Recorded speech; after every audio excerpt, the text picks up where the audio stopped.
O te whasisila tua toi amatalia nei tau manga le whono au whai tula whono. O te tāpala o whionga sui Palemene mo le lafo. Aftai, lau whionga le whonga whtalai. O le atule, le ngang whaftai lau whionga. Whai lau tusima le pa ia lau fisa. Mo ngā senga foi, o le nei tai au. O le ua maea pa le ua aul tali ngā sua. Pa ia le Palemene ma le tātou mauta. E ona iai. E fuil manatua. Mo le whasilinga malos. Whau wai tātou ngā luenga. Malo whaftai. Ia le tua i ana mea alofa. Ma le soifua tau tua. O whionga whamtalai e le tui tau whailo. Whanga salonga. Tātou ngā luenga. Ma le whamoe moe. Le soe e te tau ai. Ona pasiel tala tupe. Iaso le neiva iaso. Lala lea o lo tulai ma le whaalo alo e whaatua i le lafo e whapea. Ia whaatatia ese tula whono tu mau tolu tasi puipui. Tolu lua puipui tasi. Mo le suia o tātou i tula whono. Mo le whono le nei e whapea. Lea whaau au pea tātou tau almanga se ia ulia le tula e tasi. I lea o uli. Ona whaatatia ese lea o le mo se malo longa. Tātou tue tau au fiai i le tula e lua i lea o uli. Wha wawai se ia ulia le tula e iwa i lea fiafia na nei o tātou tolu po ai. Le lafo lea lau whionga le whangwhtalai. Whalua le whionga le mistam tanga luenga o tā longa ma alanga o ar fia whapea foi le whionga le mistam o whatoanga mwhai ngā whaiva. Siri, ora fa maunia le lafo e fina ngā reisa no mali ioe, au ese le ai. Ua manu malo le ioe. Le a whanga sol tato ngā luenga tusa le lafo u wha maunia. E whatatia ese tau unmanga mo le malo longa lo sao no le fionga le mistawa onga manga nuu. Ai o lo tula i mai le whau la vea le fionga le teitai o le tua ngai. Ma lia lava lau whionga le ministawa aonga sa itu atu mua le avano le whionga le teitai o le itua ngai. Tula i mai lau whionga le teitai o le itua ngai. E lo whionga le whongwhtalai whamalo atu i le whionga le ministawa e kusai o lan wholsanga. E luana e mta upu fi tau tala i ai tau tele le tulanga leo o le tau mwhai tu whatasia o ngā laiti ina ia lava i tamaiti i se a o ngā whalea o ngā ina ia moa po le lua se lau whaletau lea mo le whawhita auri whengai ma tātou e le tūlanga o whaia o ngā o le whengwhawhaile o le tu whatasia la mata mai ina ua uma i a le ofa. La mata mai lolen tam foi tu fatasi ia a nga laiti mala a nga mua na taponi il tu langa le titi. Ola nga safata. Taile ai ona ua o ifo ia to tele yuta. O tu le mai ia le fengo foi a pule la meko. A pule la meko le foi sa fa i tonu kapeteta. Ia mai o se swinga tau tele lea. Ona ua tele whalea o ngā ua malepe. Taluai ofa ramalepe e fo i male. Whalea o ngā le pā, whalea o ngā whanga. Lea whatasi ai mawawau. Te mila lea na whau e lo fo i male whalea o ngā o lo tu whanga. Na whatulai mai lole o le whainga whawai lea. O le alai tau te aluai. E le tulanga le o aitinoa i whaia o ngā mesili. O le ala fwena lea sa mātou whautua i nai a le fwua apo mai. E le saunaa ngā le whionga i le ministale to tilo i le tulanga. O le tua o tausanga li taia. Ma lima leono lima. Ma se tulanga le tele lea. O le vaingalo na lua lau whionga i whongtalai. O le tulanga lea ta ua el minsta. E le tau whonga mo la tau ia e a fia e le tu ho i leo o sota inga a te le vavave moa onga. O le whautuanga i ia sisira te toa i tau whonga nei mai le lefo e ona vave whai i a tau whonga. Ai mai se la tau tonolo i ai le tomai. Ala ona ta ua le belea. Ona iai nisi na la tau whatinoina le vaenga lea.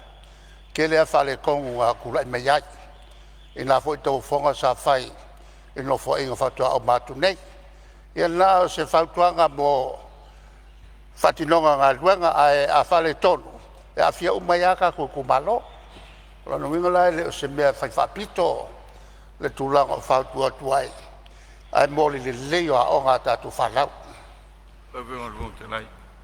Ia, sei tūlawa lea wango lau whionga le sui Palemene. Ia, sei le ngangai pe aona tutulai atu e watu fuse tūlanga o tau tuai. Ia, ona pe aona sirfia. Ia, me sa tūlanga whainga whawai tu sa tati ai.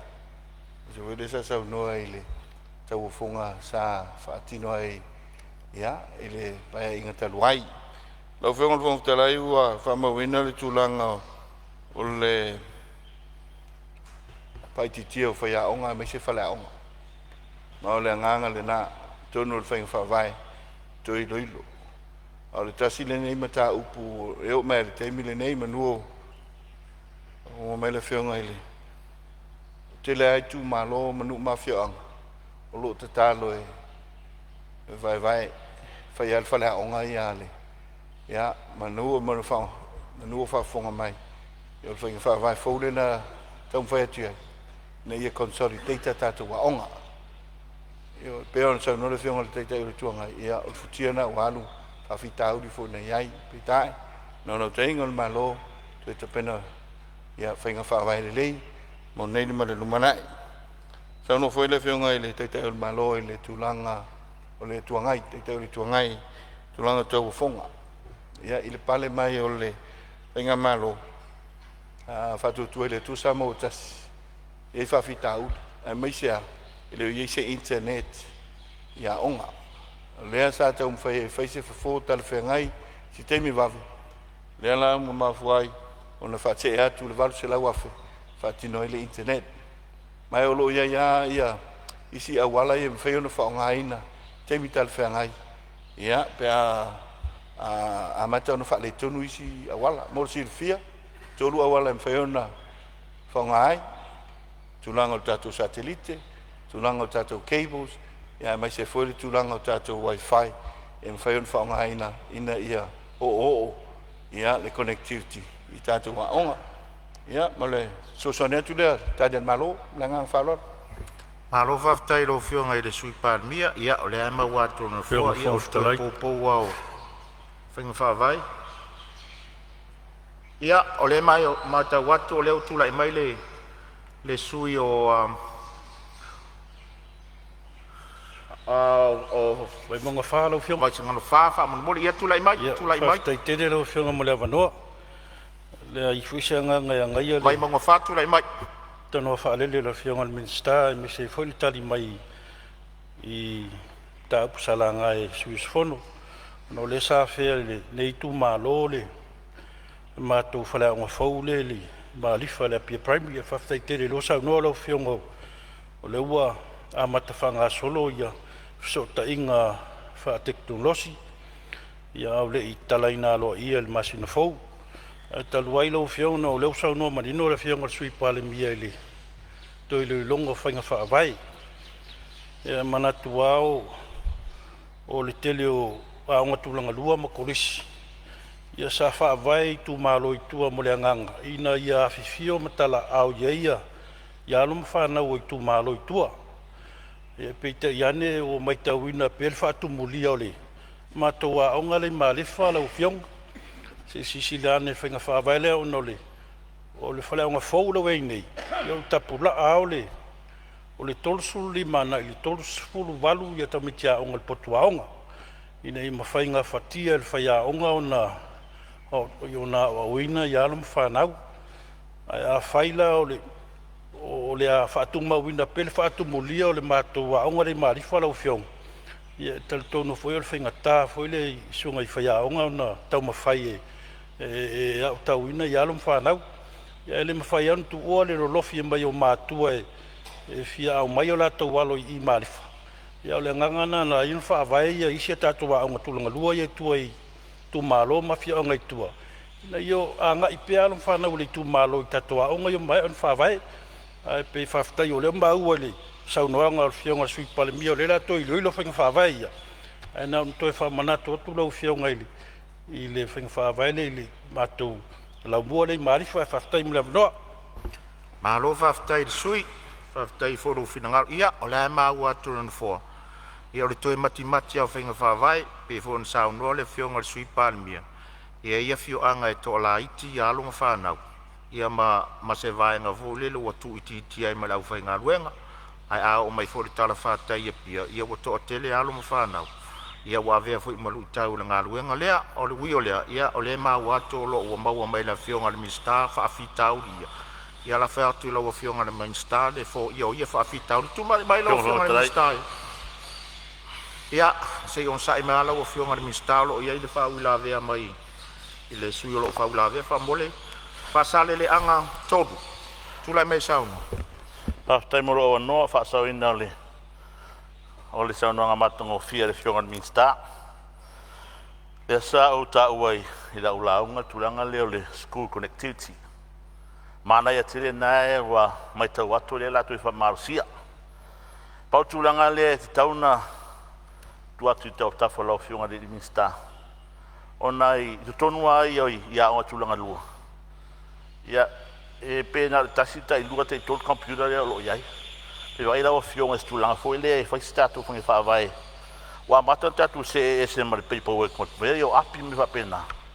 E fa amaro sia tu na foi le ia ve statu fo fuanga ia. I me yo o iPad mo fa pena. Wa mai amaya o ngata mai se minei o malo si le teknologi. Ta ua tele tulanga le o le saulta mai titi o literate. I tulanga whanganga o computer ma tulanga penala o fionga. Ina ia whawhaingo fie e fwy sa ta ua le sanuanga se tasi o sui mamaru. I tulanga I pepa nei I le tele o lo iai. O move luma technology. No inga le ngata I tono le tatu smartphone. Ia le anga ia titua. Wa a whape mai a mai ia onga arwhanau mai tulanga lua. Saudi University. Ia wasau ma sani whaonganga o le modern technology lo le temi marwhalora lau fionga le minsta whaftai. Malo whaftai sa no le sui mamalu. Ia o le fwoi whamau e sa o sa no le sui winga I vaenga I mo school connectivity. Ia mesel tūlanga fwoi le internet I fsota inga I taimine ia o whainga whaavai lava. Ai la fwatu lau fionga le minsta e whaua o mai sa unuanga. Lau fionga te whonwhetalai. Ia o le ma watu le fwoi tūla I mai le sui o vai maunga toru. Ia sei tūla I mai sa unuanga. Ia whaftai lawa lau fionga te whonwhetalai mo le avanoa. Whatalo whatui lau fionga mai se ia le sui mamalu umo le Palemene nei tai au. E le anganga le mātou te le se ua ia le saunoanga mātango fia le fionga le minsta. Ia le anga o le e whawhongwhongtapua I mai se mātou tu malo. Vaenga tonu ia salanga e se mātou tautalanga. O le I tūtawa o onga lau o fionga. Leo manino o saunoa manino fo le minsta. O whainga whaavae lau ia mai se mōtalo sanga o ni whale a onga po o ani polo keti tele. O leo a tu watu I tua pe o whaama tu watu I tua e nafa ma komiti a onga SS po a onga te tasi. Ai o leo whai wato e tu lai mai lea fionga sui Palemene. Ma saunoa mai o vaenga ia lewa la a ngai atu I ele malo e feso soani ia onga. E tau fite e nai lai sa ufa alongo I la ngā whaaloalo. Ia vaenga ia po le mea o le tiutia le malo le la a ngai atu e tā pena talo sanga ia. Mo le whausia ina o ni whale a onga. Po le mea o le la atu upe komiti. Ia pe o le fisili lea ma le ngā whaaloalo. Ia, malo whaftai. Ia sei tuatu pele a wanoa I le fionga sui Palemene. Te misau no le fionga I Whaftai lau fionga whonwhetalai. Te misau no le fionga I le minsta. Ia ina nei whaitau e se tuina mape. Tusol tulanga iai. O le mea lo ta o toi le teimile nei. O le matawhai oi al malo. O le tutongi o whai aonga. Ma matu le o chi. Pai whawaina o le vanta o tu mai ai. Ai, o te pena inga o le whai aonga mea whapena. Malai, mea nā le. Ale a whioanga. Ai ai tāru sanga e mai malo i so soni al malo i. Mai la tō tōna partner sun tulanga whapena. O i nā lane nā la tu aile so soni al malo. Mai le mtanga luenga i aonga. I pe whapena. Pe tā ewa mai tau ina. Tō ti te atofu ia nu uma whale aonga. Ia ele o whali population o isi nu. Ia ele tūlanga te tau ona iai whale aonga. Ia la whauta maiti. Mō se whale aonga mai sai nu i tua. Ia le whau sau noa. Tūlanga whale nā wa ieiwa. Wa mai great tangata. Ia wa matauni whai titia. Ia la whai o whai tau wa whai o tangata mata maiti nu i tua. Ia pe o le tūlanga le nā. Pe whau sau noa le. Sui o mai maunga lona wha. Ia ele tūlanga wha tumuria o se lātou a onga. O le nganga tonu leo le tong whain malo le miliona. Decentralize e tātou atunu. Ta pena mātina e tua. Mai se, ia, e mauni ngā luenga whao popo. Mai se voi la whanau a onga. So soani ai le tūlanga. Le ngate wha tumuria. Ia, o taulanga me se foi tātou awala, ma le paipa, ma le tūlanga wha pena. So soani ai. Le voi usau noa ele tūlanga o le tātou school connectivity. Ia, whapena la wala mea no ta inga. E ia onga e lua mana ia, e la onga tasi le nei o le tū malo. O Palauli, numele tolu. O numele tolu, vai loa, whaala, ma vai tō muli, tasi ala onga. E lua computer lab. Ai donate mai uma tama whanau i whafo. E ta i lua ta i tolu vasenga i le level le tasi. E nganga lea tau tu mwhai ai. Ia, ina decentralize, ia tātou ngā luenga whatino le malo. Ai o pongi whatasi i tū malo, ngā lua whatasi. Ina ia manuia whanau. Sisila fo le competitive learning sa tātou iai. Ia wale ai, ia lewai tau, tasit whai aonga. Ia ai lua vasenga. Ia usi hawa onga, uona le tolu, ia whai aonga. Ia pole nganga lea e tau mawhai, ia puti a tātou aonga. Ia le sia matua whi aonga i tua. Lo tu whaatasi malesi nu. Ia lua se lau fast food tamaiti, ia lei waru whai aonga, lei mea peitai. O lo vina, ia e whai se la tu aonga. Ono ne ia meo palota. Ia meo palota. E lea te talo tuai. Ia, o whaing whaavai, tā penanga lelei, ia awali lumanai manuia, tātou tangata, manangang whaaloalu.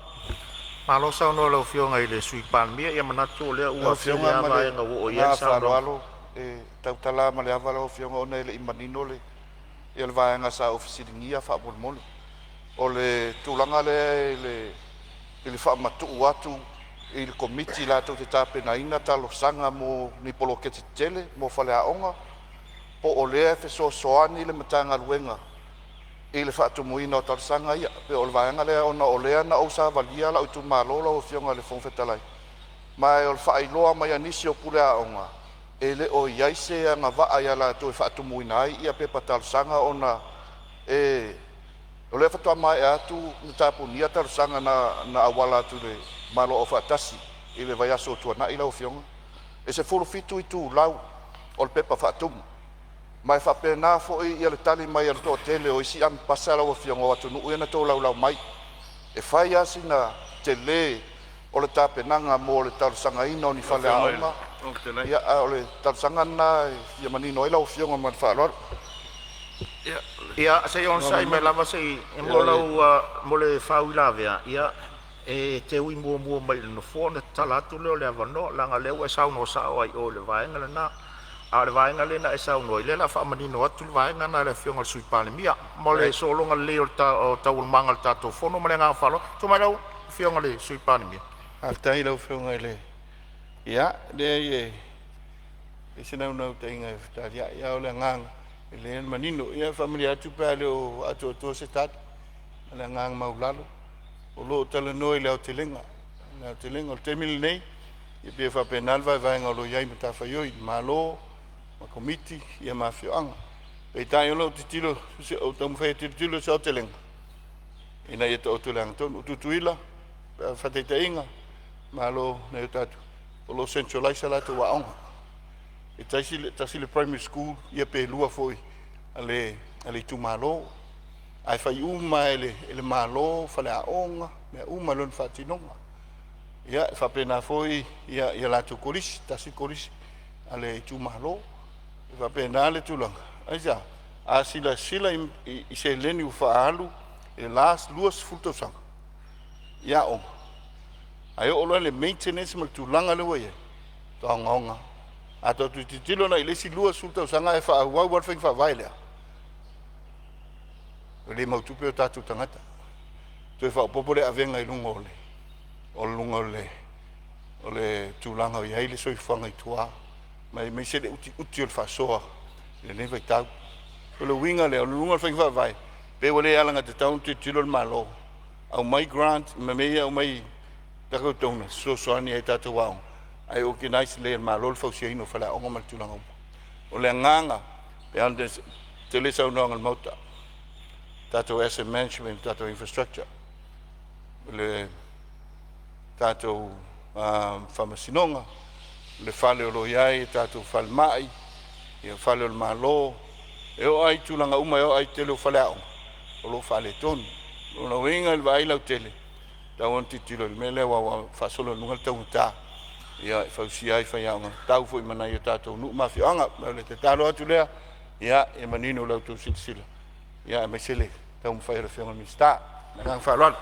Faftai sa no le fionga sui Palemene ia e so sonia tu foi sui mamalu tato maote tu sai foi le vainga tonu le wo ia sa no ngale fionga mista ia le fo so soni le fionga sui Palemene. Salo finangalo umai e faalia e afonge e tanga tasi umau le fainga fa vai. Ia a e fafonga toa lo fionga sui mamalu sa la nga vaenga ia o le wala nga elisi o sui a fai pule. Ia o le tali umana mo o rua po o to uma ai mo le fasao ina o le taimi le tūlanga na. Ia o le fola manino mai le fionga le minsta o le ola ato iai teu unga peo no tō fafonga fo le tali le minsta. Ia le vaenga le o le one government grants. Le sa ielan sa unoanga fa pelua se lau tolis furuafe. Faina fa o nga se vaenga pelua se furutolu afe so soani ai mo fale a onga. Ia e le se fale a onga e lava se luas furutolu afe. O le apa tu le o le malo tūlanga le e so soani ai le malo e su e ni a tatou pa anga tonas. Fa atino ina talo sanga a fioanga. A ia mautu fanua ma vaenga umu fa pena. Pe o le nganga le o le malo e ta pena lau tau tu vai. Ta pena le tu vai le malo. Sai toi tu mai lau fionga le sui Palemene. Salo si mei titi le sa le application. A pe o mele le a fa pelo langa lu malo fatino tu langa le no nga lu nga tato. Ma lo fiso nga o a onga. E tai o lo sa tato. I o i tonas. O no le mata fa yo o lo i tato nu mafia. A va pelo tu langa la ai le malo a seta umane. No venga o tarsang. E u me lo fiso a onga. Tato wanga fa tasile le. Pero le telenga na le sa tau feto. Ia pero la nganga la. Ale sa tali le na Lautele. Ia e fatino nga luenga yo fa pena, mlangang fa lolo. Faftai to e fa manino mai lo fionga sui Palemene la tua tu lava no lo fionga mi sta fa wa lo saunang.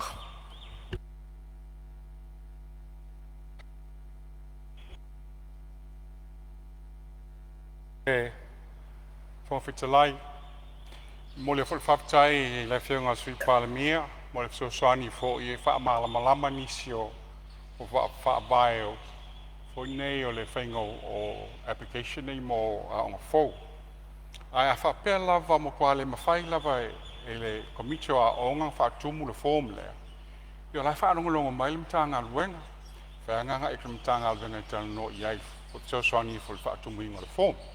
A le mea la toia la lava iai le whaavai e maaio i o le lei lava. O le ngā luenga ngā komitio a onga e whai. Ia, e la le si te lea whautuanga, ia, leo wha mau uma lawa mtanga alwenga whautuanga ia. E la le si talosanga whauleu tu mai nei, mai whale ata tasi. Mo se whanua e whai eile a onga, ia, ai pese i la o komiti lava a onga e masani e whai atu langa le su o le whanua. Ia, o lea e tau te ilo uma lava e sao e tauna i se si a onga i tonu nā i I wa yusu. Ia ai se I tachi mai se I tau no iai. O whea lai mo wale whanua la le tau sanga mai ai ia lau whionga. Whalata lua. Whaftai.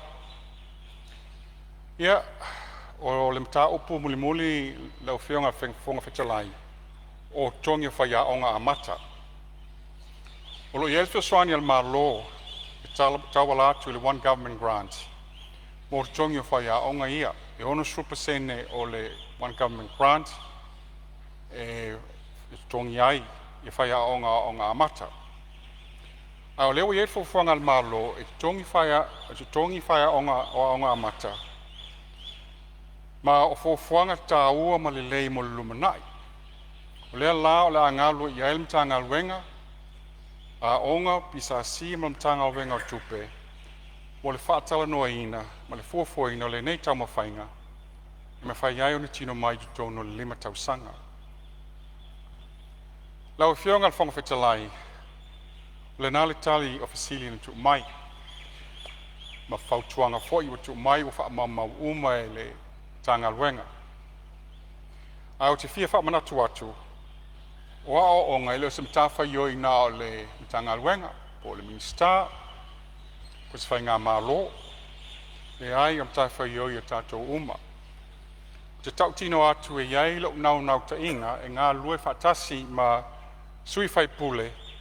Na ia mauti noa walawa tā pena. Ma o ao ina lei alo o whanau a Samoa o a tai ao. A pangalea e le mawhai o na whaamilia ina uma mana onga. O wae te tau o na lufi le lei le te mao a inga o le atunu. E le ngata o le se lengi. Ai o le whaasoso ina o whaia onga pe o na whetalai iai le saunoa iai le whionga sui Palemene. Lau whionga le whonga whetalai whaapesui me malo o Kapeneta o le Palemene o Samoa. Le nasa tau mo whainga mtanga alwenga o onga maanga nuu. O te taofi o whaamilia ina whina ngalo. O sui sa la ngā nei mta o puelai I se tali atu. O le opumoni e le whausia Roma I se aso e tasi. Nau whionga rung whetalai se me whia mala mai. Ia, se on sai mai lava lo whionga le minsta o lo iet whau I la vea le sui teitai o le tuangai. Tulai mai lau whionga le sui teitai o le tuangai. Ia, whaftai lau whionga, whaatalo whatufo I lau whionga ni tai au. Te li o tātou Fonotaga. E whamalo fo I sau noanga le whionga le minsta. Malo lava I le wholo ina mai o whainga whaavae ma tau mwhainga mo le anga I luma ma vaenga lo fi wha leia tātou mtanga renga ia po I tātou education sector. Ia le wala o alau sau noanga I fufuanga la amata no whatinu. Ia o whainga whaavae le lei. Are me tāua. O le mawhai ono whatinu. Ma whatino I se tūlanga silo na le lei. Mo le au tau ino alam whanau o tātou tunu. Ia le wā o lau sau noanga at whatino ngā fufuanga mo le tātou school connectivity. Ia maru se lau maru sulu wafi. Ia le vo I sa whai la vo I tausanga whatupe o tōna. Ia le walo o whakasolo tūlanga na. Ia e lo semta upu fo I fo nei. Wa lewa na mata mai fo lapa e inga. Tele tupe wa alwai. Ia tausia I lona whatinonga. Ia tūla I mai stūlanga leima o ngai. Leo tau ino tātou whanau a onga. Ia le wā o lau sau noanga I tūlanga o le a whatino ia le sitanga o.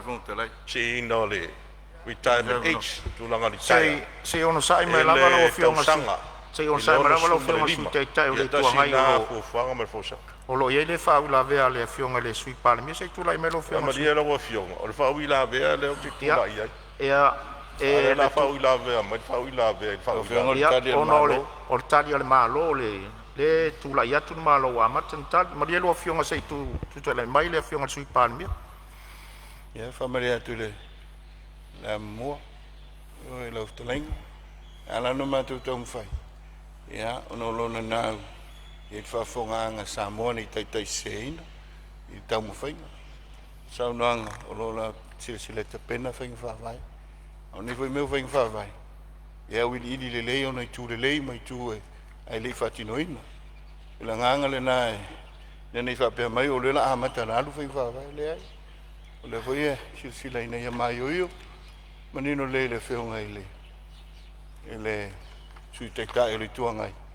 E o le tulanga whai neme o tula whono whai whawai. E tauna communicate whai whare lei. Ta pena o ina i manino mara lei. I le saunanga e winga i le tātou school connectivity ma se le nina iai. E o le pole ngā leo lo to o nei vai tau. E vai tau. O lo tātou o le waru se lau waru suru afe. E o le tau o le internet. Mo a onga. Pei tae o leo te lenga. E o lo tātou ICI company e o mai whatino. E o le tulanga le sai ai o le private sector. Pei tae e wha moe ma le private sector. Ia i le malo i le tele o mea. Ia uti fut whasoa le malo. E i le saunoanga le private sector le ale. Ale Vodafone na mai ane le paia. Ia i le choka. Ma ninoa. E leo lava tupe avatu le malo. So soani ai. E lo winga le na o le malo. E te pena ana ia a seta. E whaonga Lautele. Ia e le tātou tunu mai se so soani o nanga wa onga falmai leo fui mu ia mai latou e mai se futi mo so soani ai terminei lo tātou fa moia ia il private sector providing latou infrastructure mo tātou me la lea ia la nganga le nala o fiong la nga sa u ia i le mtanga luenga le sotenga ia sa telefoni na tulang la la pa ingo to la ngang fa lo Malo whaftai, o te whamaru lua tula o whionga le sui teitai o le tuangai. Ono le tele i saunua tonu ai le vaenga le iei whamaumonga. E le mwhaifo la ono toi tu atu se avano le o whionga le sui teitai o le tuangai le vaenga lea o onga le tūlanga lea. Nei o toi tu atu se avano. O toi te tala le avano e te saunua ai whaatau i lo avano le tala. Tupe awa uma mai a tatou ngaru a... O whionga le whonga talai. O le la o atu iei la ofisini.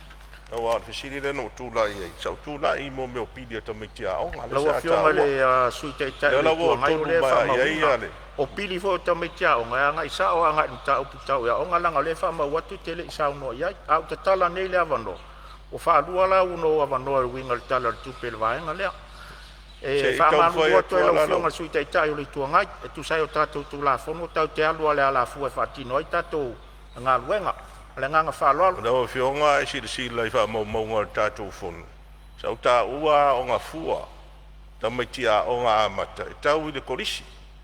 O lea la e me o te amata su lau whaosanga, i tū langa whainga whaavai. E au o mai la i le me lewa o tonu mai alau, tau talanga, ia lau wha ui lawe mai le su tambia. Ia, maria la lo fina ngalo a whapele o maria lo fina ngalo lo se o le solifono le mea nao le e whai atu whasilanga no fua. Tātou whai whaim tātou tū la whontu mau, o le o mana i al whanga solonga al tātou. E le mawhai no to e tua se awano se sui e le i sau no se mata upu. O le i whamau maunga al tātou whono. Le anga o to e tua lo le awano al whongfitalai. Wa lua la ua awano e te sau no al tātou tara tupi. Ai whaftai o le utali manino atu le whionga al sui Palemene. I se si sui sa ngai sa o nga i le minstawa o ngal tulanga lea mele mali mai lo fionga le sui tai le tuanga o fa ngata ina lau saunoang fa tau nga i le minstawa o nga mal tanga luenga au tu mai lo fionga le minstafa o lo sauno la fionga le fong de lai e mo savano ia se me vi fa sa o po le se me te fi sauno ia o se tabu fi fa malama la ia se sauno mai la sanga ia fa stai lau fionga le fong de lai ni ta fa hole tātou sunga fono wa taira o fionga le minstawa onga le o ma tau atu sa apena le silsile to ai ele tulanga fo sa o la mai e tu sai fo e matotongi o tātou fa ya onga mata fa tai mo le tali mai ele mai tau atu e o le nawa ai le fo fanga le tanga luenga e ma la fionga ina ia sila totoa le vaenga le taluai e pe ona tau o le tausanga fa o mo na fa tu la o le lima le tausanga i la mai tau talu ona pasi e tono Palemene le tu la fono e te tau ai ona ulu fale le fa tausanga tono ang fa tai Lona whawhitauli, o le tutongi o whaiao.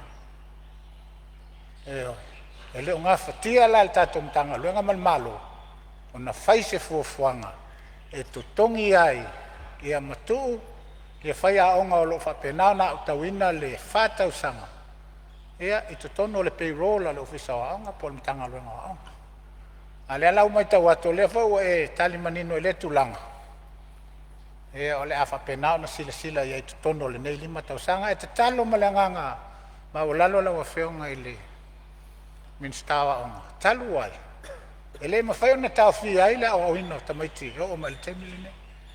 Ai o le asa sila amtanga luenga ma la wafeonga. Ina ia mawhai ona wha vave tulou. Ia se tulanga mawhai ona whai. Inai whai a onga o lo au tawina la le whatau sanga lea. E anga ia wale lima tau sanga ia mo le primary school e malanga whaaloa na o whionga whangwhitalai. Paftai sa ono le sui malu ia la tua tule manu lo whionga minsta fa wau sa ono. Al whangwhitalai aftai mo le fasili wutu mai ia o lo o whaarulongo mai mtanga alwenga o lo o whamawina o lo o ngā lue fo i mtanga alwenga wa se mea fo i na mātou fuafua atu iai i le whaailoa a mea tongi a whaia o ngā mata ia o se mea la mātou sao niuni atu iai mtapenga atu iai ai tatia mai lau whinangalo se ia fo i se uma mātou suenga ma ni longa ma tapenanga longa mai lau Palemene po a whea matai ia lau whionga whangwhitalai o se upu wha amalo si au i tupulanga ma whanau wa onga. O tau o le whatu e wha amau mua iai ati nae o le tātou atu nuu. O waile ngata o tau tai lumanai a o tau o tai il teminei. Ia pūleo tau i o lo loto ma aua te whiungo fie. You have to have commitment and perseverance, for you have purpose for your family and purpose for the country. E whaalango lo wola o auina i lo tino uma lo tō anga i whai au mea onga. O la mtanga luenga o la angalu lue, ma le le whaalongolongo ti ngā e te poe, ma whaolaola a o tō miti. Whaamaaya o tō tāleni, o Siapo Lautele ava noa mo o tau. Lau whionga whangawhitalai, o le mai aso fōu, o le alo atu i alamtanga alwenga, whai a onga ma whai suenga. O le whafo ino suenga, mo a onga tūlanga lua. Moli atu, lau whaamnuianga, a wā suenga alo ma whanau uma Samoa, ai maise ai, tāpenanga kolisi maululunga, le whai unga o Novema. Ia manuia tapenanga o alimtanga alwenga, o manuia tele le tua o wā tapenanga al whanau o toma mana. Ia o whai ule launga i le toitali watu i le tapua inga lo i tu malo, a na lofi, numela lua. Fasto uta o la o tō pule lea.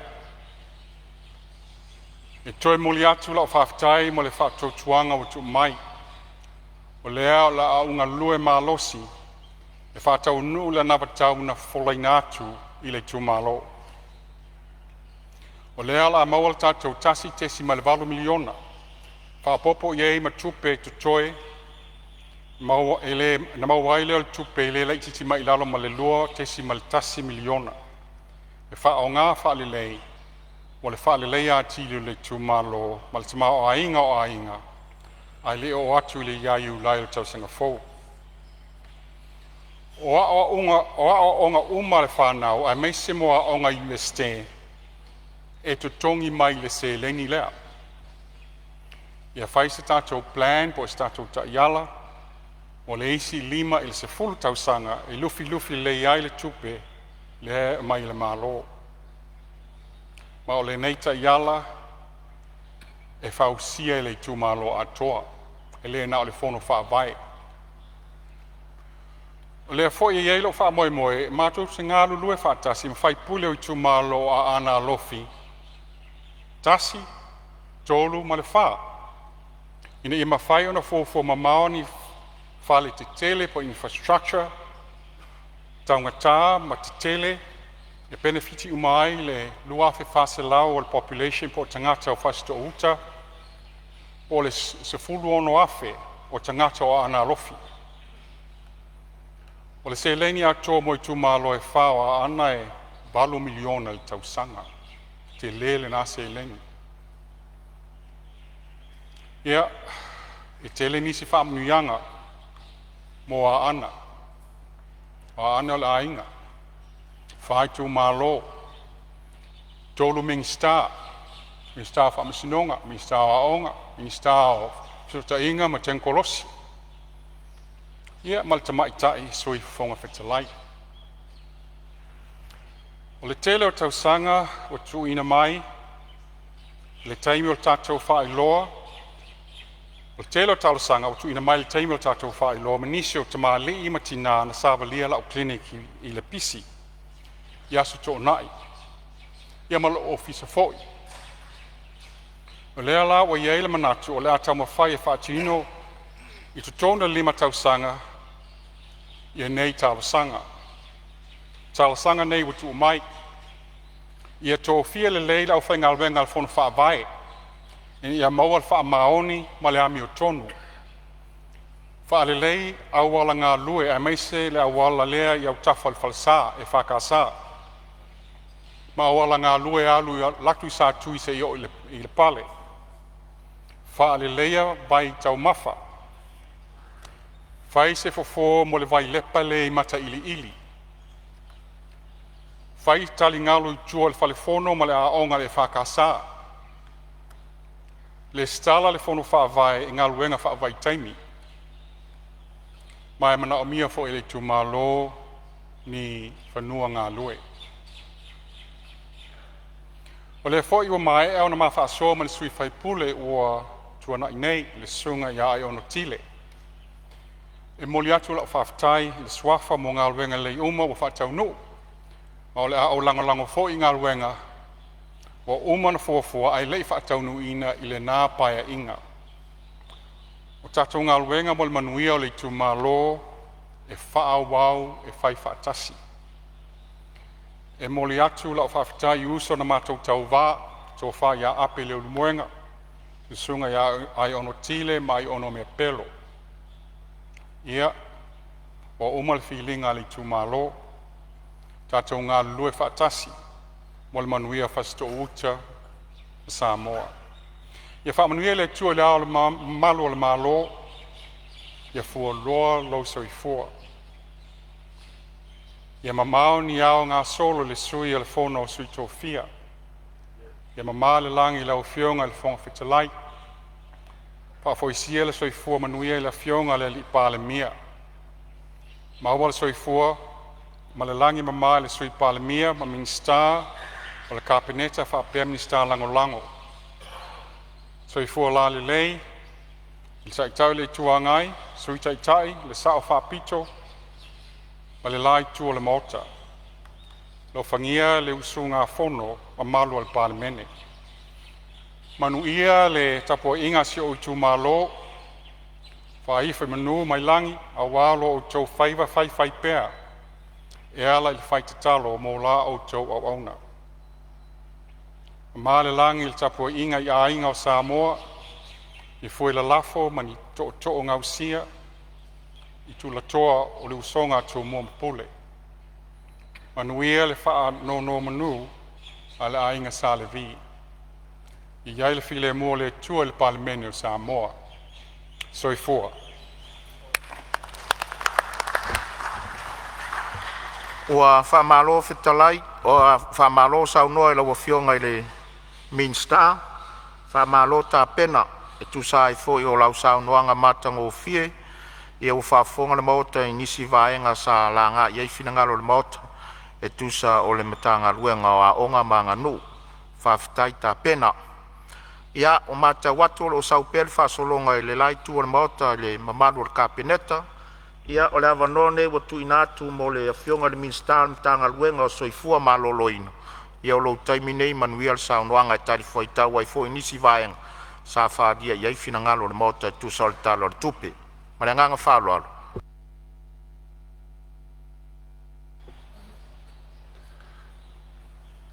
Whaftai atu I lau fionga I le whongwhitalai. Mo le awa noa fo I wa tui na mai le nei fo I usu ngā whono. A lo whatantali fo I mwhawhonga Samoa ia te nane fo I sio I tu malo. Ngā ngai maunga mua. Pata mea sa malai ulu. Maunga masale aula. Tali tonu e tele aso e le lawaso. Tele foita e ao ai le lauta e ao. O le au whaase e lilia ia I papa lau le lei whai mai na whaalava ai le amoa. O tua o I mamana leo le tufunga ma le aula. Whai mai na whanga tua ai o la ua I la mutu. O wā le tāu lulufau. Ai tainane tapu ele whai mai na iai le puna tele. E lala masusu ai le la whiangainga le tamaitai o lupe lele. O lele ua tafa ata o malama e pei o le tala I whale tongo sa ipa ia pualoa na sa ai le tamaitai o le tau pou lava o le nei nuu. A wā watali le leia le whale tufunga o malo ai ua ngase lava le whale tufunga o taua. O le vesili pe ai sea o le tala a lea ua whaausu ngafa pa ia o le atua. Ua momoli tini o le langi e la ua fionga I le fofonga fetalai. Lea ua maea o na fusifusi la palapa o malo. Momoli la ia o la au ifonga. Fai lea mavi inga tau moli. Tau masuasua a wale atua sili ese. O lele ua tapu lilino sa o le tupua.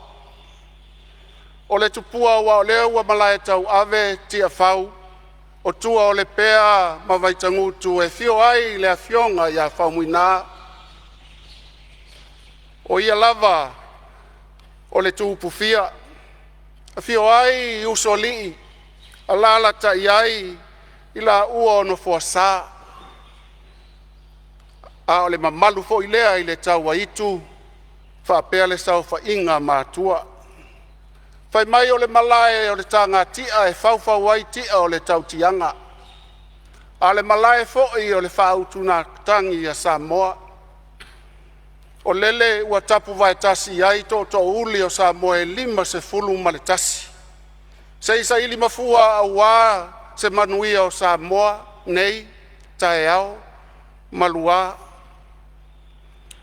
Tulau na ia le fio ai o lau fionga I le fufonga fetalai o le maota. Wha malo le pale, wha malo fai o le whaiva. Ai tainane fo I le fionga I le sui fonga fetalai o le maota.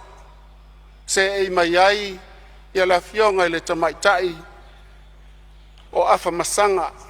Ma eu le matalasi o neito finga. Tulauna le fio ai o le fionga I le li Palemene. Fa malo le taliau, fa malo le tofi, fa malo le talo. Fa fetai fo I o lo fio mai I la ua o afionga I sui Palemene. Ona po toe lupe ia e tainane la ua fionga muripola. Tulauna afio ai o afionga I minsta, ai tainane fo I minsta lango. Tulona lau ua fionga I le taitai o le ituangai. Ma eu le matalasi, amu ia I matou, o tatou nuti mea whatasi, I le nei fo I paia inga se fulu ma le valu. Tulona lau ua fionga I le sui taitai o le ituangai.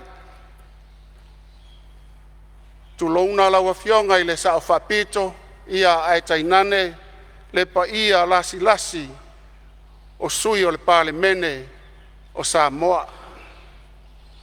Tulona lau fionga I le whailautusi, a wā le whianga iai ma le Palemene, ia ai tainane le mamalu o le matanga luenga, fono tula fono a Samoa. Tulauna o tau a fionga I pule sili o mtanga luenga taitasi. Ai tainane fo I whaululunga o so se whaala potuputonga tu maoti, whapea fo I pisi nisi taitasi. A tonu sa o tau au matangi I tulu inga e whao le lalolangi. Ia wā se tau mawhatanga mo Samoa. A leo wa lau se saa o tau whaiva. Wa mapue ai ngā luenga mamana I te tonu o le Palemene. I so se matanga luenga. Ono lo tau titi. Wa mamoli mai e titi ai. I mātou taito tasi. Wa mātou pale ai. Wa mātou ofu. Wa mātou la ei. Wha malo le ono sai. Wha malo le tau wivi. Wha malo le tau tua mo Samoa. Tulauna lau a fionga le a malu le malo. Tai nane foi lau masiofo. Whape foi tau a fionga iao. Sui iao le fono. O le sui tofia. Ai tai nane au tau masiofo. Tulauna lau a fionga le wha masino sili. Whape foi le plestene o le wha masinonga whanua masuafa. Ai tai nane a fionga. I so o se wha masino ngā lue ai tutonu le matanga luenga. Whape foi lau a fionga le wha tonsili. Ma lau matanga luenga mamalu. O te wha atulau atu foi le tapua inga mamana Samoa. Tama mo lātou ainga mo lātou tama. Le usonga tu mua mapule I tu au ma lātaua. Ainga le tai ma le waa o Fonotaga. Le tapua inga foi a le malo tutuila mamanua. I le fioai o lau a fionga. I le kovana sili. Whape foi le lutena kovana. Le plestene o le maota maualunga. Ai tainane foi lau a fionga le fongfitalai. Ma fai pule uma o le maota. Tal tonu o ia o Samoa. Ia o Samoa mai malai tele le fali ni usao le tui manua se ipa ia fili ma pule tuu na tauilo ai manu o malo. Ona whapele o se whaamtalanga. E le whaangaloina tai ma whaululunga o e ka le sia kerishan uma le atu Samoa. O le tapua inga fo I tua atu o Samoa I atu nu e mamau. Ai tainane whawhea ngai ngā taulangi so se whata lo tau whaiva o le ngā lulue ina I whakerisha no ina lo tātou atu no. Wha mamau atu I mala e o mai. Wha malo ma whawhetai le te talo. A veia le nei awanoa o te whawhetai atu ai I loo I tu malo ngā e maunga numera tasi. Mai lava I whale tongo se I pa ia le tupua I vai tutu. Tulauna lau a fionga lau ano malou a inga sa lau ano. Ai tainane fo I le toa fia o li I maae. Ai pola pui pui le tula whale li I ma le mamalu le whale a ana. Tulauna le malae ua tauta ua I a Samoa. Ono le papai mai ai o le tua. Ia wā le tūlanga tauta mau a inga wha le nganga. E fio ai lau a fionga tuala malou wha le se fulua sala malou wha le walu. Ia ai tainane pola pui pui lo ua lua to lua te vanga ma vai whale. Ia wha pea le mamalu sa le muli anga o le whale upolu o to finga. Sio nuo sa le aula, tulauna pua loa e fio ai lau a fionga, tautai o le fue, whai mai o le tama na viso tai ai a inga sa tuala, ma le inga sa pesta. Tulauna taulongo mai e fio ai lau a fionga, muangu tia, o e lava o le mauputasi, lau a fionga pule ai. Tulauna aso sa e fio ai lau a fionga, to ia I vau, o e o le maupu. Ia whapea foi sa mau e fio ai masu ai lau a fionga tau ili. Ia e maise le tupua I vai tutu e taanga tasi mai le atua walo vai na tutu mai le langi. Ia e tainane lo tu malo tausi o le matua te pola pui pui a wale tau vana no foai mo lo tato I tu malo. E le whangaloina ia le fionga I le sao li I a tuala. whamalo whai o le whaiva. Lau whaatamarianga le awa e mamori mai le awa noa ina i o tau aveina ma tau soa le ngaluenga sa e amataina i le lua afe lua se fulu maletasi.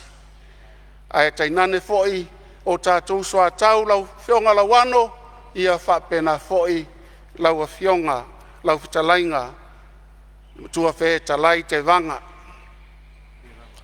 Whaftai atu foi i lau a whionga le tapua inga a le sui o le sui tai fono o le whakasa i lau sunga le toe ina Palemene tau ilili whamalo whai o whaiva. Sa e malele o nei tu uai lea o le lau elele ia a wā o fuafuanga tau ave le vasa loloa. Toe taliu le uto whafua loa lo soifua. Whamalo le tapua i lau a whioga patele ia whapea foi whapea ngainga taulangi ese o sio i tu malo ia lau sunga le whapea ngainga pe naia koro whapea le whale tua ia langi. O si mātou komiti whafoe i lau whitalainga se woti alo fipo ia whapea foi lau whitalainga vai whale tau anuu sa o tau mai o tau taimi ia ele ngata i lea o tau to mai tātou te nuti mea whātasi ia manuia la tātou wha moe moe.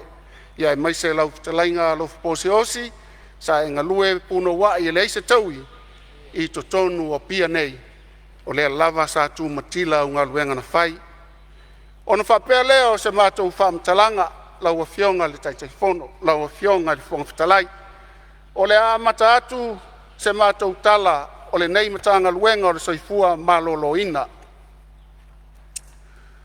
Na matuafa te ia au ina ua maua le lipoti na tu ina mai, whai mai e valus fulu pasene o i la tou e mali liwi Samoa e mafua mai ono wha mai le pipisi.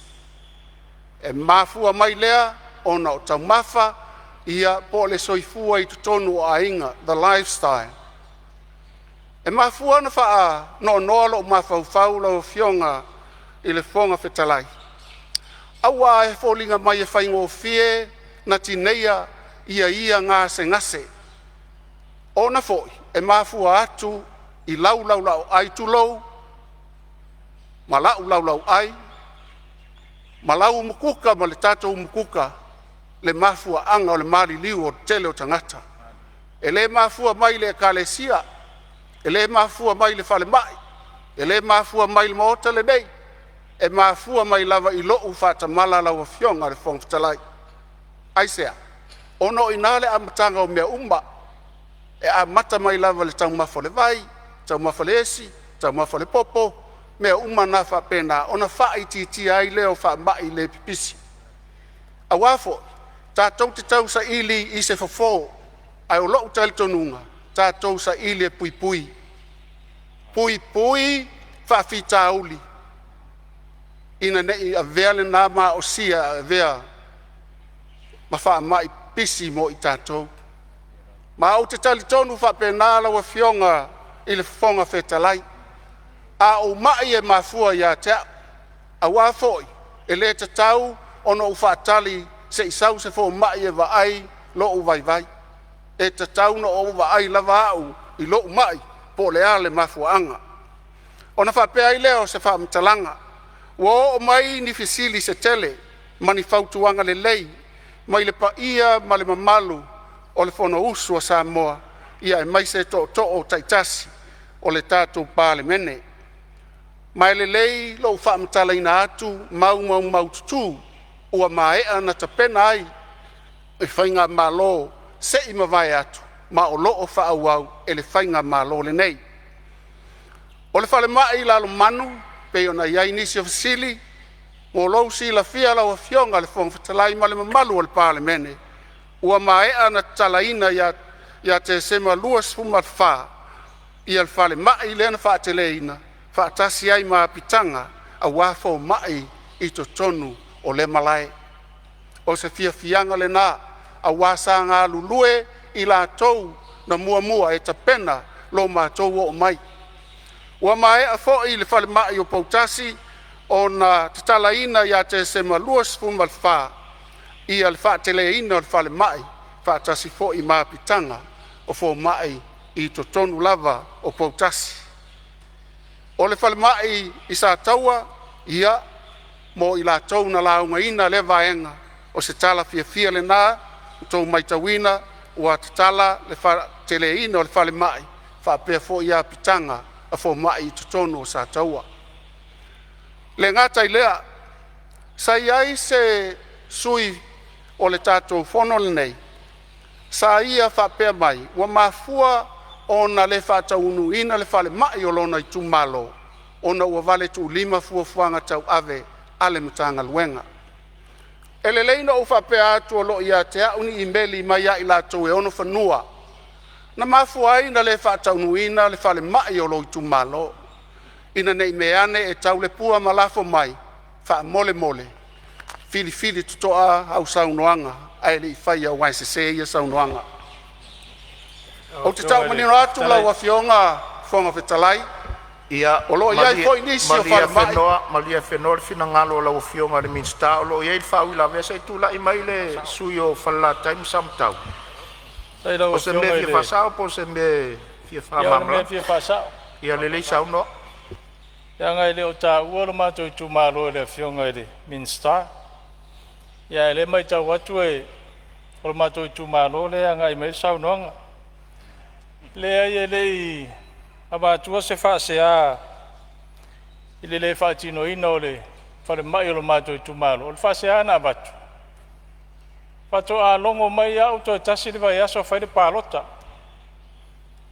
a o le atu galuga lenā sa avatu ua loa tausaga o taʻutaʻu le falemaʻi o lenei tumālo o le foi o maeʻa ona latu le asiasiga le minista ma le faatonosili sa iai ia sa manatu a e vave ona pe soʻotaʻi mai pe afai ua iai se faaletonu o le fanua ae pe o le mea le sa atugalu ai e ona pei e foliga mai e i se mafuaaga na faatoʻalogo mai le faipule ia ma le itumālo ae toe tasi le vaiaso o le faiga palota pei o le faaseā lea sa tuuina atu ia o le matou tatalo lenei tumālo ia lea ua tualaʻi mai lau afioga i le minista ia seʻi e alofa ane le falemaʻi o lenei tumālo ua au tausaga o ua uma ona pasia lenei palemene ia e o mea le taimi nei e leʻi faatinoina ma le agaga faaloalo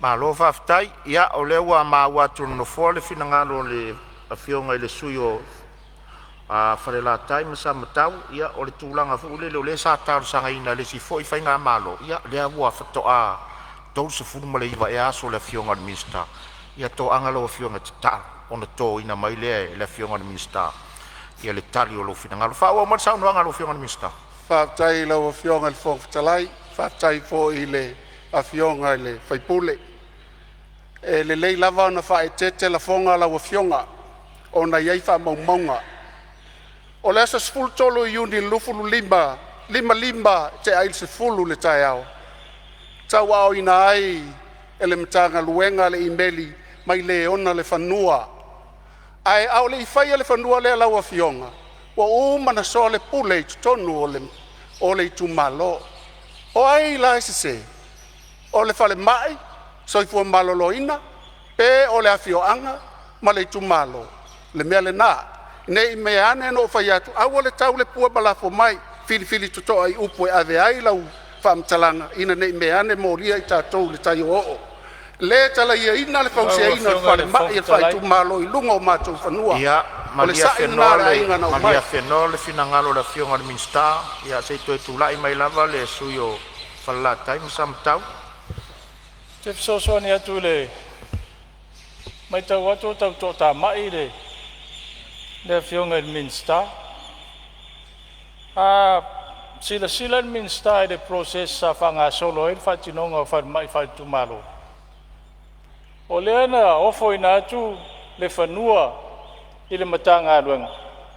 E whaiela lato ngā ruenga ma whaile lease agreement ma le ana le whanua. E leo mai loa mai la le tū malo ma le nuu. Le tūlanga wa o iei le le lease negotiations le sa fe ngai le tanga wenga male ana le fanua o lo no fo pong sa le tu malo o mena le va tu ai sa ma tu alalo ile tu ai ona fa ilo ma ia ta ia o la fa tali so tu malo a o le wa sa ta ona fa ilo tu lo ile ana le fanua o le mana o fa ngalo le fanua o la tele si fanua le tu malo ia pe o mena e fa ma lo to ile wa fio le wa ma wa tu le fina ngalo la wa fio ngal sui mama ta falo fina ngalo to ta mai ia ai silsila ne de fal mai ne tu malo ma le nganga fa lo o le ma wa tu sa o le fina ngalo le sui ia ona ile o tu la e mai le sa ave ma fa u ngo le mtanga luenga ia o le ia le o tu la e mai le fio ngal minsta pe fo no fa ia ia o le ulua i pa inga ne le fio ngal minsta mata wa to le tu la e mai lo fio ngal sui pale me tu la e mai lo fio ngal sui pale ia le ai Salo le ulo manino le mautaile, sao noa ngale fionga minsta, a me se fo i le tulango i ai. I le, nei lima vai aso talu no matou, a matal whainga malo. Tai ono, tai fitu, tai walu, tai iwa, ia ngase awe fafu. I le whaingo fien ngā luenga whaingai ma le fionga minsta. Le ia se aso wa misila o fionga le fonga talai. Le fol sau noanga le mota le lava ia so ile no te inga a onina tatu te talo mo falma lima sultasi tu malo lima sultasi falma e o foi ai tatu nuua afio anga te tasi pe amal tol se la unos fulu afio anga ante talo mo foi o tatu afio anga le awala nga lue I le tau sanga ma le tau sanga fitu se lau lua se fulu. Pea tei lua wala ngā lua le whionga. I le nga whatia o le tātou malo.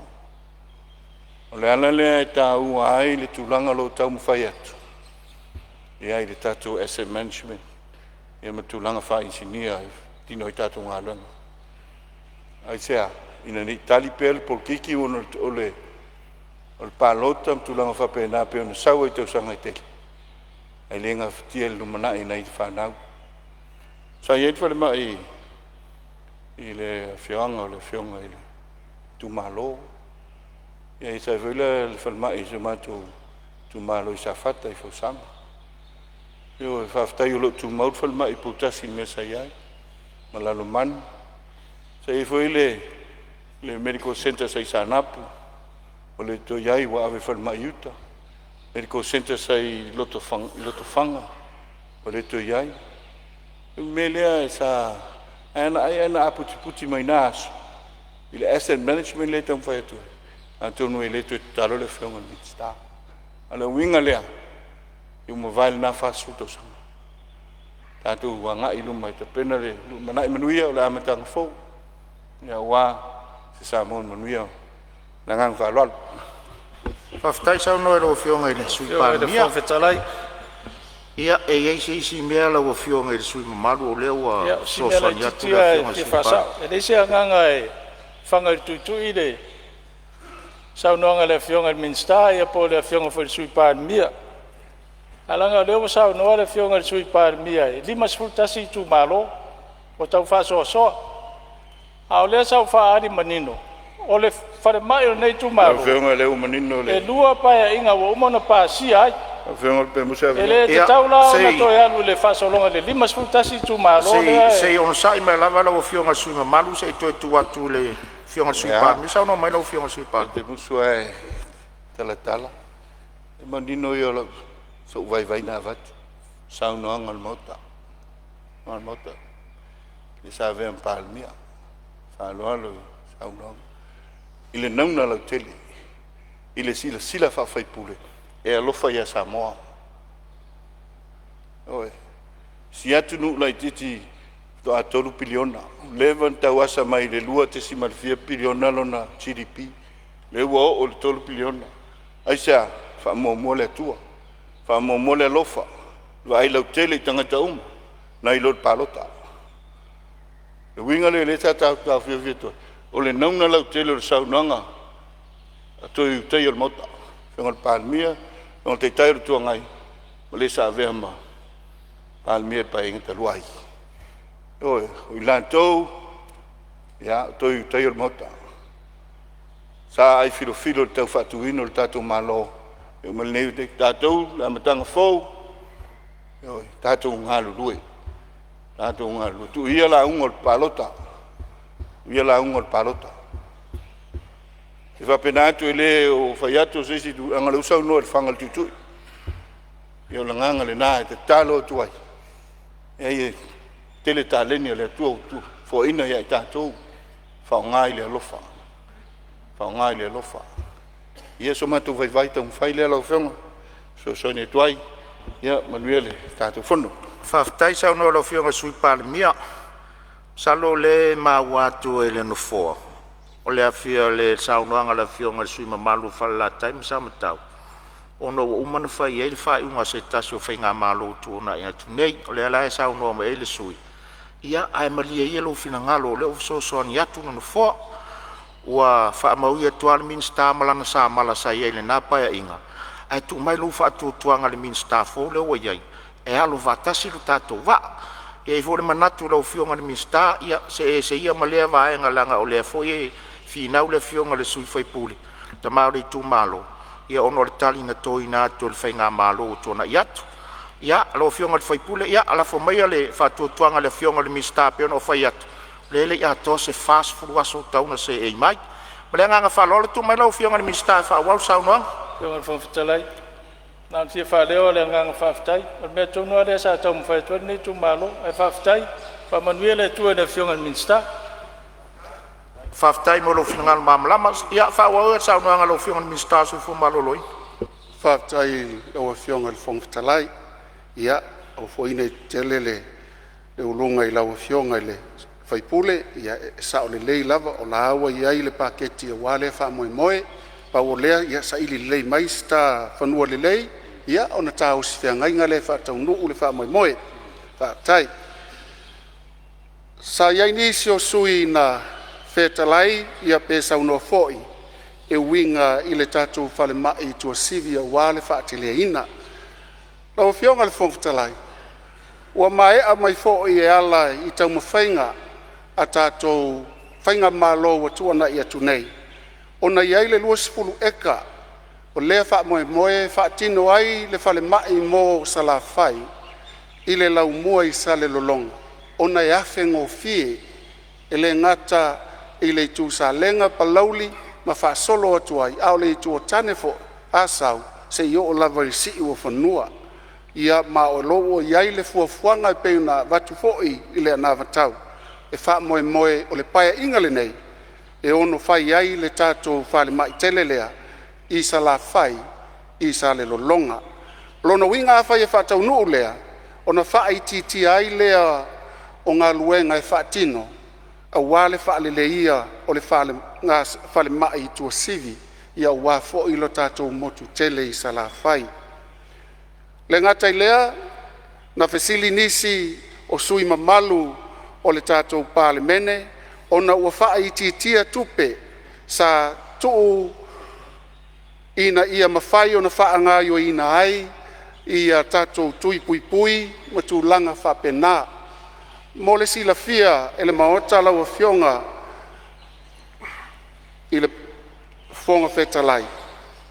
Ona ua iai fesuia inga na ta pena ina le pisa si, ma ua wha ese ina ai. A whionga le Fetalai sa ngoma nei tu malo pe a tu saiba lau whingalo. Ia malia whengoa lau whinangalo le minsta o lo iai whau la vea mai suisiu, musai tūlai mai suisiu. Se me fina se me fi fa sa o po se me fi fa mama.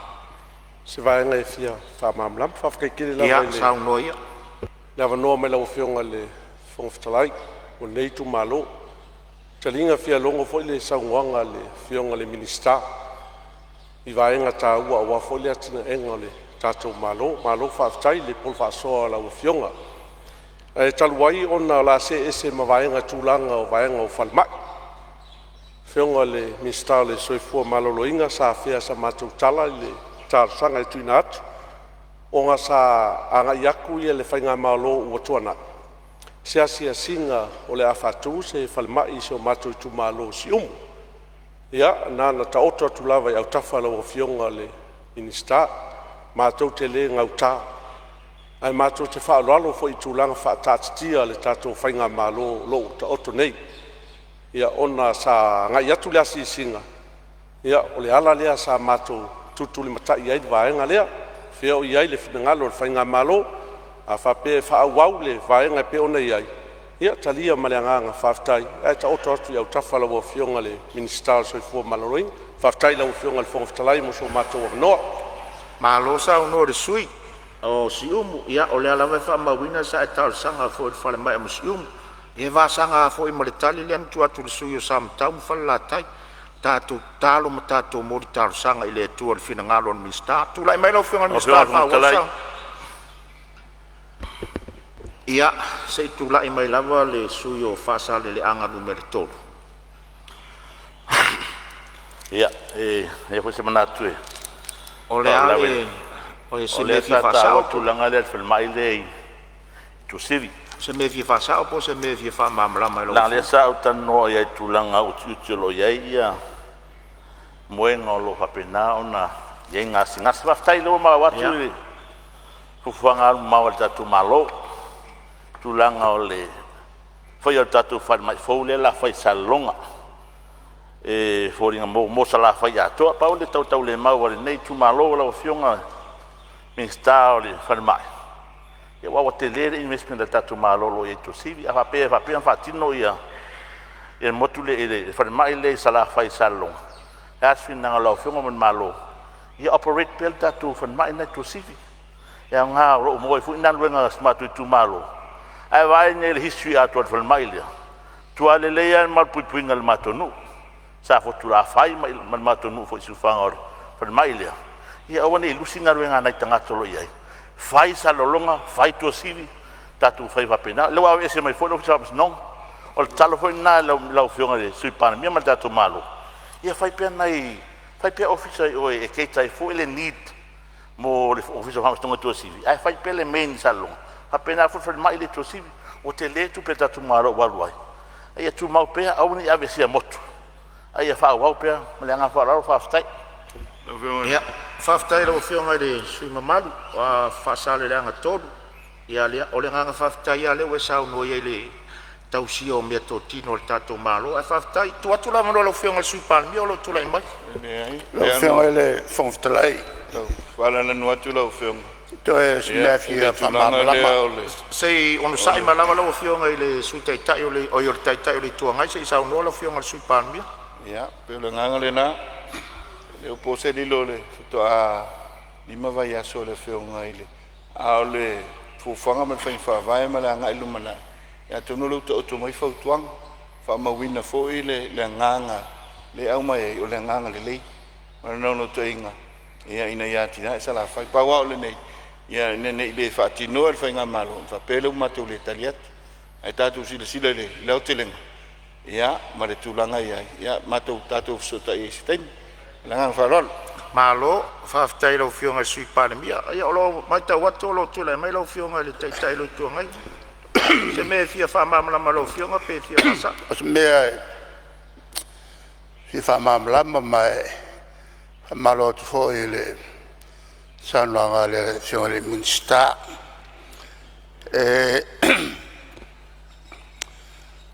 Elias sala ele o mal malama le tulanga ole ai tele le fai sale longa ole ai tele ono peia o pia il lumana ele ole afengo fiela pe ono saunole ia le minsta al tulanga le moleanga il lumana ole aile sale longa ole to ainga le so vai ato mal fai malanga mai nei ole to ainga fo ele faleat la no winga la ele te mi e tu poi sale longa pe opia le tele la no winga la te tauna ia uma sale longa ia i to ainga to tu uma tato malo whare mai whare aonga mo le tunu atoa e le whaimalanga atu ma le whaimalanga mai.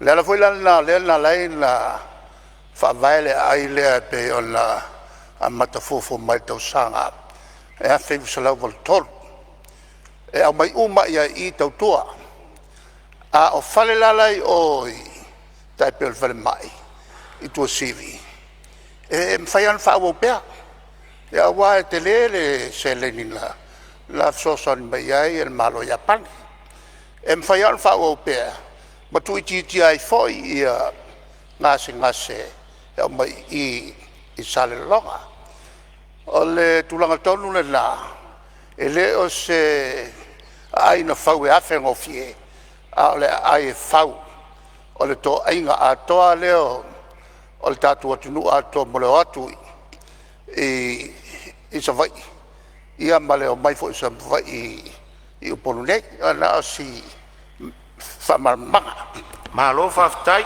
lau whionga i le teitai o le tuangai, ia, lau whionga le sui Palemene, tulai mai. O le ufa mawina le tala whasorpito o le tūlanga o le atina e o sawa. E un saungo e le whionga le teitai o le tuangai. Ia pe pawale tūlanga i ai. Ia e Palemene whainga malo al whatua tua i le tua Samoa. I se so on ma ke kim kong kalaki la po. No singi me va pena e me se foi e tai lima eka no ave i si fala tonga mano le fatatiango se tatu town planning tala fenga e chi vai le mele sa no ele na fionga pe la nganga le na ia lo fa mai o le ina e to to le le la ta au fengi tanto e fa le te ia no uma na fatawina tu fanua e pelisi na fo ia le tulanga le na au le te lenga pe ona ia e so no ia e ta ua le to civi ia pita il te milneu to civi le operation tele lo no wing maintain the operation e ta fala titif ia ono le pena se kol pese full kilometer ese mai le si fa lo fa mai la po ia o mena ta tu tala noi pa mai alu fa ma wina la fa tino ia la nganga fa lo manuele fondo Tu dai mai lau whionga i le minst.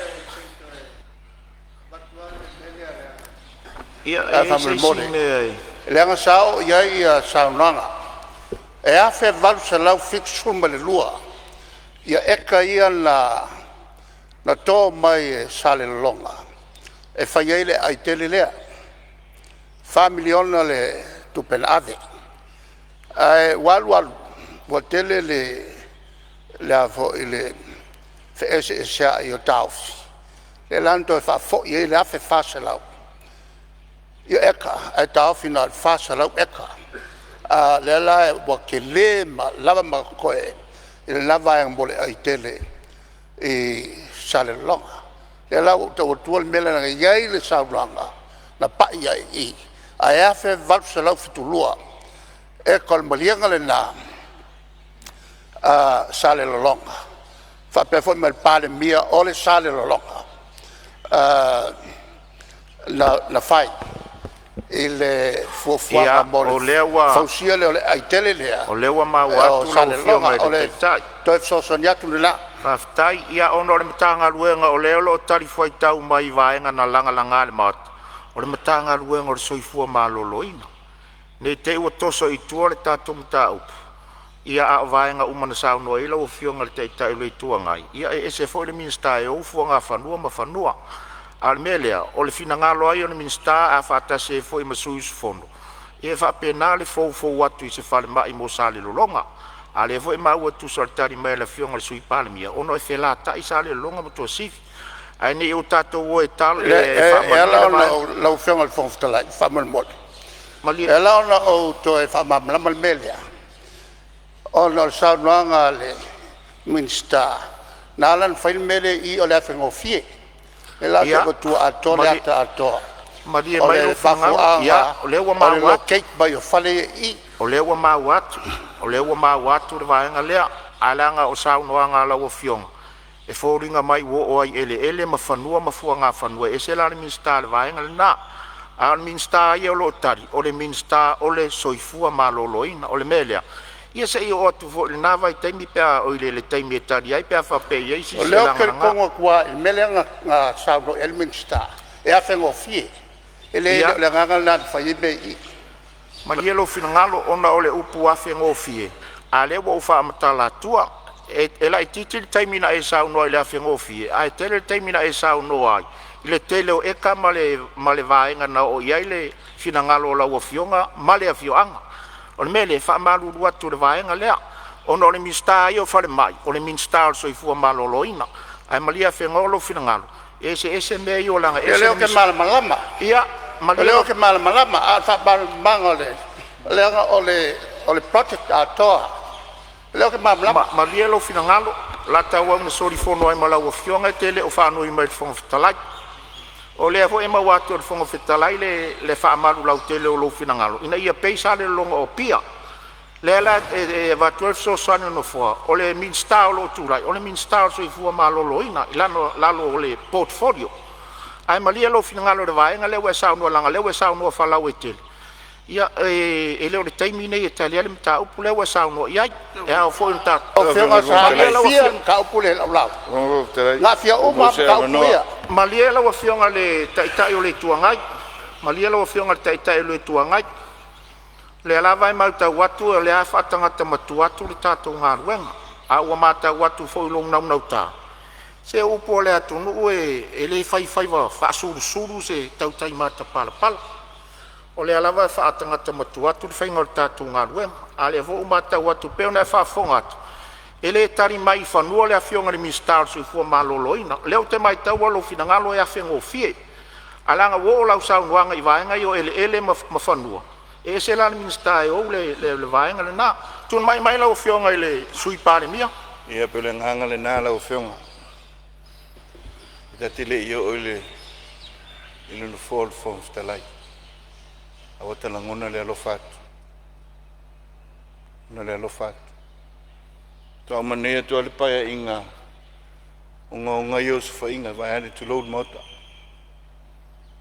Oe, load mota. Ile no fo Samoa. O le no fo le fong fitalai. O le whaai lunga leo le tem kalas. Whaai lunga tu pito leo le tem kalas. O le leo o tangata nuu Samoa. Ai whai mai o le moto Samoa e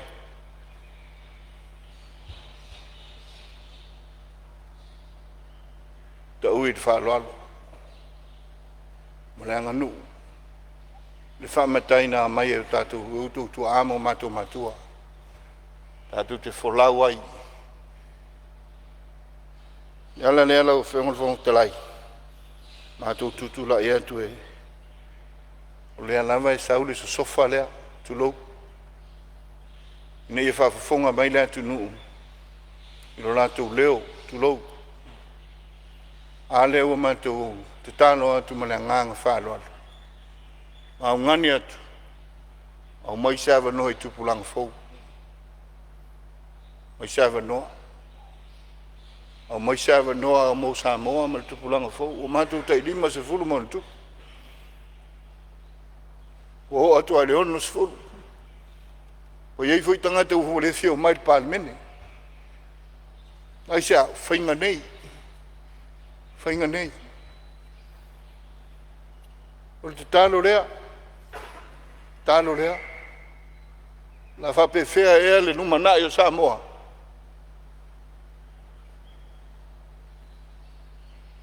Ia, nao na matu whape na atu mole atu ai malui puenga.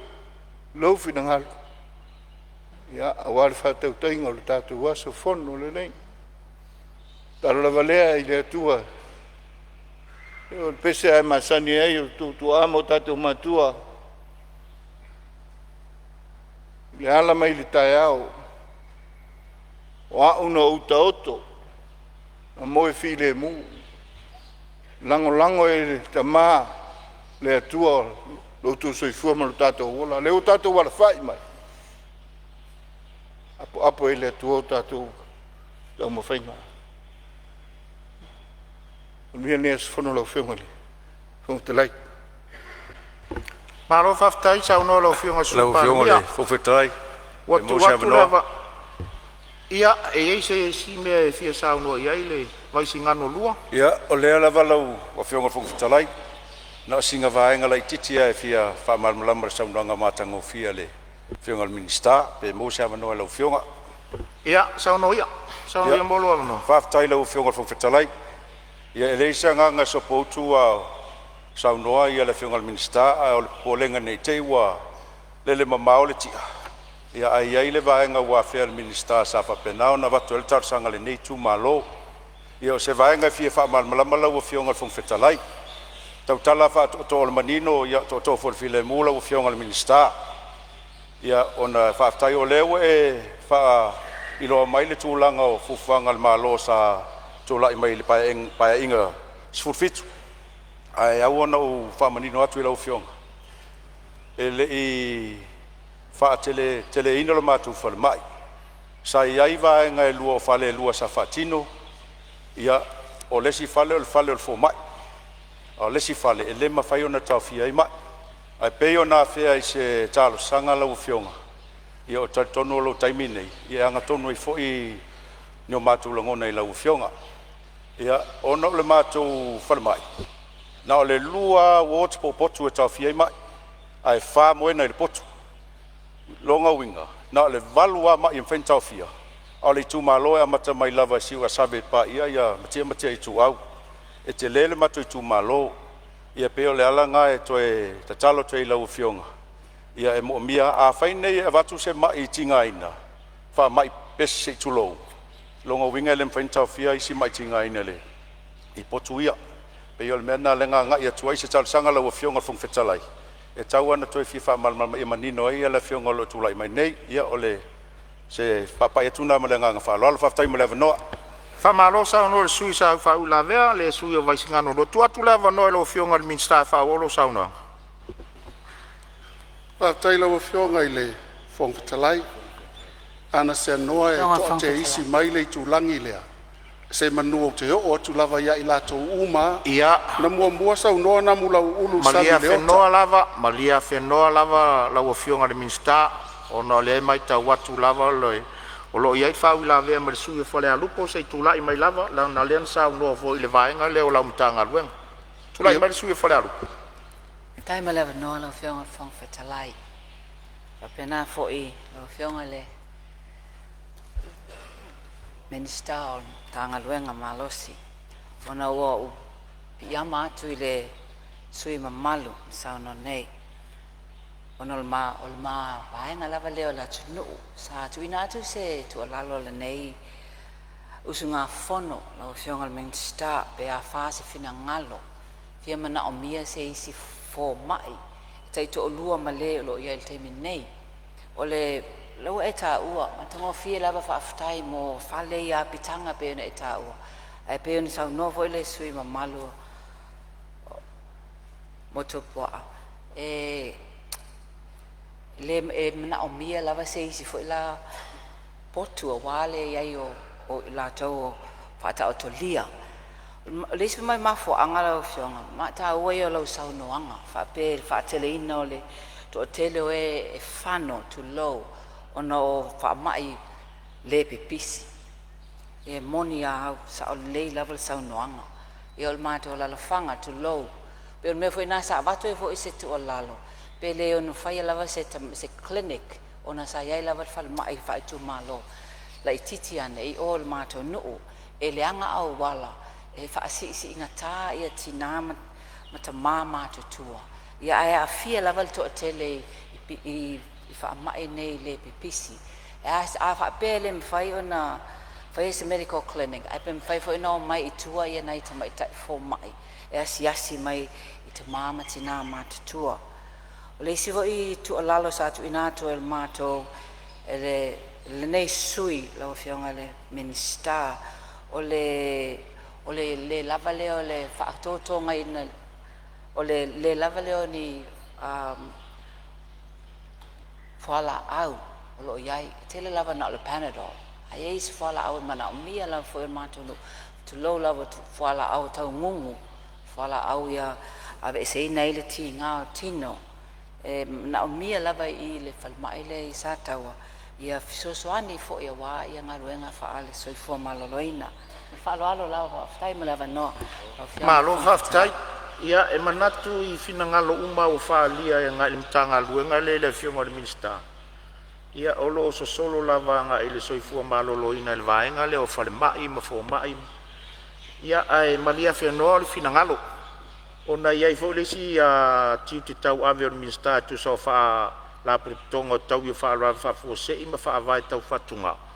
Ai mana ia ona se isau noa pele minsta nga ile vaenga tonu ale I whale mai ma fo mai. A mai, ia ona tuatu lo le awai le lope o lau wha uila vea la asau mo tali o le minsta. Mo le wha whaingo fia ina o le tātou ngā luenga. Ai atu watu taitasi o tau finangalo taitasi o manatu fonga fitalai o toso o tātou ngā luenga. Wai le lope a wha uma mai lava le finangalo le minsta I le vaenga tonu le te finangalo I. Wa tali fo ila umtau. Wha I titi ai lo tātou taimi adu. Taluai wa tātou taunu umai le taimi malo lo le tātou Fonotaga le nea uli. Ia o le amwhai ona whawau saunoanga pe atali umai ni malolonga la wafionga le minsta. O te whasisilatu whatati ese nei tau manga le fono au whai tula fono. Mo le tātou malolonga le auri. Toi tau au fia le tula e lua le auri.